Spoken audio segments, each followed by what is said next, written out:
السلام علیکم۔ مسلمان اور کافر کا اصلی فرق۔ مسلم اور کافر میں فرق کیوں؟ ہر مسلمان اپنے نزدیک یہ سمجھتا ہے، اور آپ بھی ضرور ایسا ہی سمجھتے ہوں گے، کہ مسلمان کا درجہ کافر سے اونچا ہے۔ مسلمان کو خدا پسند کرتا ہے اور کافر کو ناپسند کرتا ہے۔ مسلمان خدا کے ہاں بخشا جائے گا اور کافر کی بخشش نہ ہوگی۔ مسلمان جنت میں جائے گا اور کافر دوزخ میں۔ آج میں چاہتا ہوں کہ آپ اس بات پر غور و فکر کریں کہ مسلمان اور کافر میں اتنا بڑا فرق آخر کیوں ہوتا ہے۔ کافر بھی آدم کی اولاد ہے، اور تم بھی۔ کافر بھی ایسا ہی انسان ہی جیسے تم ہو۔ وہ بھی تمہارے ہی جیسے ہاتھ، پاؤں، آنکھ، کان رکھتا ہے۔ وہ بھی اسی ہوا میں سانس لیتا ہے، یعنی پانی پیتا ہے، اس طرح بھی بستا ہے۔ یہی پیداوار اور کھاتا ہے، اسی طرح پیدا ہوتا ہے اور اسی طرح مرتا ہے۔ اسے خدا نے اس کو بھی پیدا کیا ہے جس نے تم کو پیدا کیا ہے۔ پھر آخر کیوں اس کا درجہ نیچا ہے اور تمہارا اونچا؟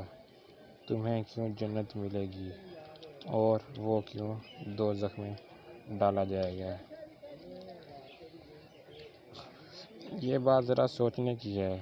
آدمی اور آدمی میں اتنا بڑا فرق صرف اتنی سی بات سے تو نہیں ہو سکتا کہ تم عبداللہ اور عبدالرحمن اور ایسے ہی دوسرے ناموں سے پکارے جاتے ہو، اور وہ دینو دیال اور کرتار سنگھ اور رابرٹ سنگھ جیسے ناموں سے پکارا جاتا ہے۔ یا تم ختنہ کراتے ہو اور وہ نہیں کراتا، یا تم گوشت کھاتے ہو اور وہ نہیں کھاتا۔ اللہ تعالیٰ جس نے سب انسانوں کو پیدا کیا ہے اور جو سب کا پروردگار ہے، ایسا ظلم تو نہیں کر سکتا کہ ایسی چھوٹی چھوٹی باتوں پر اپنی مخلوقات میں فرق کرے اور ایسے بندے کو جنت میں بھیجے اور دوسرے کو دوزخ میں۔ اصلی فرق اسلام اور کفر۔ جب یہ بات نہیں ہے تو پھر غور کرو کہ دونوں میں اصلی فرق کیا ہے۔ اس کا جواب صرف ایک ہی ہے، اور وہ یہ ہے کہ دونوں میں اصلی فرق اسلام اور کفر کی وجہ سے ہوتا ہے۔ اسلام کے معنی خدا کا فرما برداری کے ہیں، اور کفر کے معنی خدا کا نافرمانی کے۔ مسلمان اور کافر دونوں انسان ہیں، دونوں خدا کے بندے ہیں، مگر ایک انسان اس لیے افضل ہوتا ہے کہ وہ اپنے مالک کو پہچانتا ہے، اس کے حکم کی اطاعت کرتا ہے اور اس کی نافرمانی کے انجام سے، اور دوسرا انسان اس کے لیے اونچے درجے سے گر جاتا ہے اور وہ اپنے مالک کو نہیں پہچانتا اور اس کی فرما برداری نہیں کرتا۔ اس وجہ سے مسلمان سے خدا خوش ہوتا ہے اور کافر سے ناراض۔ مسلمان کو جنت دینے کا وعدہ کرتا ہے اور کافر کو کہتا ہے دوزخ میں ڈالوں گا۔ فرق کی وجہ علم اور عمل۔ اس سے معلوم ہوا کہ مسلمان کو کافر سے جدا کرنے والے صرف دو چیزیں ہیں، ایک علم اور دوسری عمل۔ یعنی پہلے تو اسے یہ جاننا چاہیے کہ اس کا مالک کون ہے، اس کے احکام کیا ہیں، اس کی مرضی میں چلنے کا طریقہ کیا ہے، کن کاموں سے وہ خوش ہے اور کن کاموں سے وہ ناراض ہے۔ پھر جب یہ باتیں معلوم ہو جائیں تو دوسری بات یہ ہے کہ آدمی اپنے آپ کو مالک کا غلام بنا دے، جو مالک کی مرضی ہو اس پر چلے، اور جو اپنی مرضی ہو اس کو چھوڑ دے۔ اگر اس کا دل یہ کام کو چاہے اور مالک کا حکم اس کے خلاف ہو تو اپنے دل کی بات نہ مانے اور مالک کی بات مان لے، اگر یہ کام اس کو اچھا معلوم ہوتا ہے اور مالک کہے کہ وہ برا ہے تو اسے برا ہی سمجھے، اور اگر دوسرا کام اسے برا معلوم ہوتا ہے مگر مالک کہے کہ وہ اچھا ہے تو اسے اچھا ہی سمجھے۔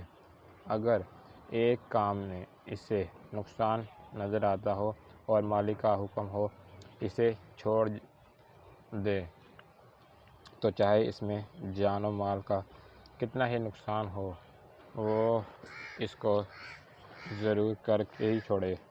اگر وہ دوسرے کام میں اس کو فائدہ نظر آتا ہے اور مالک کا حکم ہو کہ اسے نہ کیا جائے تو اسے دنیا بھر کی دولت ہی اس کام میں کیوں نہ ملتی ہو وہ اس کام کو ہرگز نہ کرے۔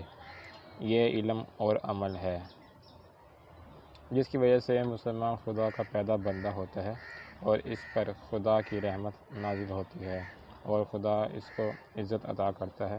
کافر یہ علم نہیں رکھتا اور علم نہ ہونے کی وجہ سے اس کے عمل بھی یہ نہیں ہوتا، اس لیے وہ خدا کا جاہل اور نافرمان بندہ ہوتا ہے اور خدا اس کو اپنی رحمت سے محروم کر دیتا ہے۔ اب خود ہی انصاف سے کام لے کر سوچو کہ جو شخص اپنے آپ کو مسلمان کہتا ہو مگر ویسا ہی جاہل ہو جیسا ایک کافر ہوتا ہے اور ویسا ہی نافرمان ہو جیسا ایک کافر ہوتا ہے تو محض نام اور لباس، کھانے پینے کا فرق کی وجہ سے وہ کافر کے مقابلے میں کس طرح افضل ہوتا ہے اور کس بنا پر دنیا اور آخرت میں خدا کی رحمت کا حقدار ہو سکتا ہے۔ اسلام کسی نسل یا خاندان یا برادری کا نام نہیں ہے کہ باپ سے بیٹے کو، بیٹے سے پوتے کو آپ ہی آپ مل جائے۔ یہاں یہ بات نہیں کہ برہم کا لڑکا چاہے کیسا ہی جاہل ہو اور کیسے ہی برے کام کرے مگر وہ اونچا ہی ہوگا کیونکہ برہم کے گھر پیدا ہوا ہے اور اونچی ذات کا ہے، اور چمار کا بیٹا چاہے علم اور عمل کے لحاظ سے ہر طرح اس سے بڑھ کر ہو مگر وہ نیچا ہی رہے گا کیونکہ چمار کے گھر پیدا ہوا ہے اور کمین ہے۔ یہاں تو خدا نے اپنی کتاب میں صاف فرمایا ہے، یعنی جو خدا کو زیادہ پہچانتا ہے تو اس کی زیادہ فرمانبرداری کرتا ہے وہی خدا کے نزدیک زیادہ عزت والا ہے۔ حضرت ابراہیم علیہ السلام ایک بت پرست کے گھر پیدا ہوئے مگر انہوں نے خدا کو پہچانا اور اس کی فرمانبرداری کی، اس لیے خدا نے اس کو ساری دنیا کا امام بنا دیا۔ حضرت نوح علیہ السلام کا لڑکا ایک پیغمبر کے گھر پیدا ہوا مگر اس نے خدا کو نہ پہچانا اور اس کی نافرمانی کی، اس لیے خدا نے اس کے خاندان کی کچھ پرواہ نہ کی اور اسے عذاب دیا جس پر دنیا عبرت کرتی ہے۔ بس خوب اچھی طرح سمجھ لو کہ خدا کے نزدیک انسان اور انسان میں کچھ بھی فرق ہے وہ علم اور عمل کے لحاظ سے ہے، دنیا میں اور آخرت میں بھی۔ اس کی رحمت صرف انہی کے لیے ہے جو اس کو پہچانتے ہیں اور اس کے بتائے ہوئے سیدھے راستے کو جانتے ہیں اور اس کی فرمانبرداری کرتے ہیں۔ جن لوگوں میں یہ صفت نہیں ہے ان کے نام خواہ عبداللہ اور عبدالرحمن ہوں یا دین دیال اور کرتار سنگھ، خدا کے نزدیک ان دونوں میں کوئی فرق نہیں اور ان کو اس کی رحمت سے کوئی حق نہیں